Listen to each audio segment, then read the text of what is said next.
Η αρτηριακή υπέρταση είναι η αυξημένη αρτηριακή πίεση που ασκεί το αίμα στο εσωτερικό τείχομα των αρτηριών. Η καρδιά μας είναι ένας μυς και λειτουργεί σαν αντλία. Λόγω της παλμικότητας της καρδιάς, η αρτηριακή πίεση μεταβάλλεται μεταξύ μιας υψηλής τιμής και μιας χαμηλής. Η υψηλή τιμή παρατηρείται κατά τη διάρκεια της συστολής της καρδιάς και λέγεται συστολική πίεση, ενώ η χαμηλή τιμή παρατηρείται κατά τη διάρκεια της διαστολής και λέγεται διαστολική. Αυτό λοιπόν πώς αντιστοιχεί όταν εμείς βλέπουμε την πίεσή μας στο πιεσόμετρο? Βλέπουμε δύο αριθμούς.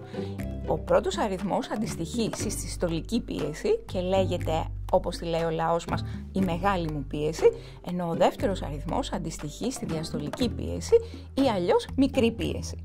Η συστολική πίεση, δηλαδή η μεγάλη μας πίεση, δεν θα πρέπει να ξεπερνά το 13 και η διαστολική πίεση, δηλαδή η μικρή μας πίεση, δεν θα πρέπει να ξεπερνά το 8.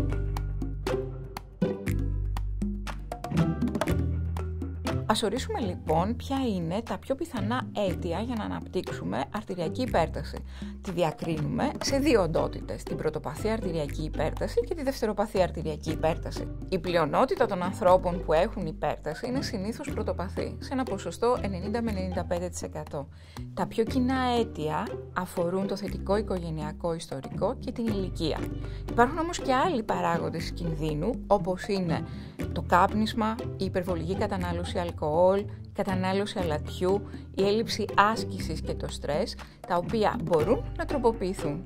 Όσον αφορά τα δευτεροπαθή αίτια για την ανάπτυξη αρτηριακής υπέρτασης, αυτά αφορούν ορμονικές διαταραχές, νεφρικά αίτια, παραδείγματος χάρη στένωση νεφρικών αρτηριών, κατανάλωση φαρμάκων που δυνητικά μπορεί να προκαλέσουν αύξηση της πίεσης και η εγκυμοσύνη.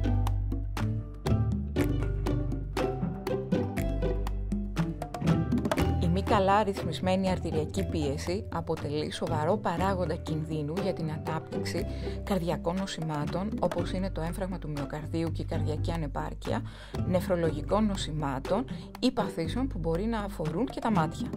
Γι' αυτό είναι πολύ σημαντικό να την ελέγχουμε πάσχοντες και μη, γιατί στα πρώτα της στάδια μπορεί να μην δώσει καθόλου συμπτώματα.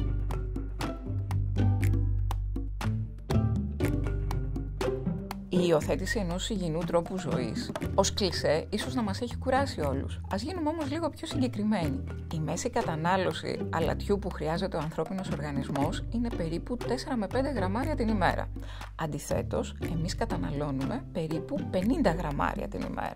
Αν εμείς καταφέρουμε να περιορίσουμε αυτή την κατανάλωση ακόμα και στο μισό, δηλαδή στα 25 γραμμάρια, μπορούμε να καταφέρουμε σημαντική πρόληψη περίπου 2,5 εκατομμύρια από καρδιακιακά και εγκεφαλικά επεισόδια. Όσον αφορά την άσκηση, ακόμα και ένας σύντομος περίπατος μπορεί να μας βοηθήσει. 150 λεπτά μέτριας άσκησης την εβδομάδα ή 75 λεπτά πιο εντατικής άσκησης την εβδομάδα. Στο να μην αποκτήσουμε αρτηριακή υπέρταση συμβάλλουν επίσης η διακοπή του καπνίσματος, η μείωση της κατανάλωσης αλκοόλ, η απώλεια βάρους και η διαχείριση του στρες. Η σύγχρονη ιατρική έχει πολλά όπλα στη διάθεσή της για την ρύθμιση της υπέρτασης και την αντιμετώπιση των επιπλοκών της. Όταν γίνει έγκαιρα η διάγνωση, στα αρχικά στάδια θεωρείται μία αναστρέψιμη κατάσταση μόνο και μόνο με την υιοθέτηση ενός υγιεινού τρόπου ζωής.